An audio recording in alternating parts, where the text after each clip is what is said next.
Well, going into Aquaman 2, not a lot of people thought that this would happen, but here we are. Aquaman 2 is not expected to make a profit, not just in its box office run, but also its physical and digital release.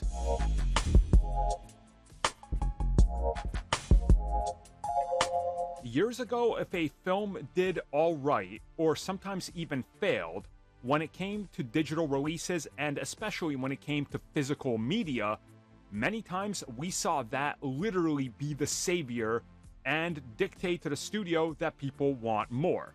Those days are unfortunately all gone.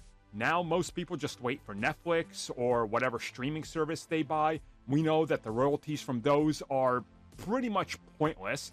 On digital, people don't tend to buy them anymore because they know it's coming to streaming soon, and physical is literally disappearing in front of our very own eyes. So is it at all surprising that Aquaman 2 is not expected to make a profit ever? From its box office run, which is estimated to be one of the worst in DC history, to physical media expected to be 71 to 72% less than the original Aquaman, to the digital releases on iTunes and other storefronts estimated to be closer to 45% less than the original film.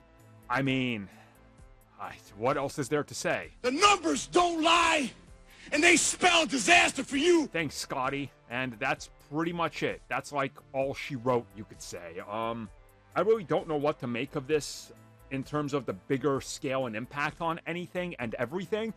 I personally don't think it'll have much of one on what James Gunn is doing, but you really gotta sort of look at the problems they have here, the problems that DC is facing with brand power and everything surrounding the brand. And this just shows diminishing returns. I mean, certainly, don't be fooled. There's still hope for DC, but when everything is showing signs, significant signs of slowdown, it's not good. Especially for a shared universe and a film that was at one point the biggest film DC ever put out and the biggest film WB ever put out. Like, it's worrying when the sequel does this.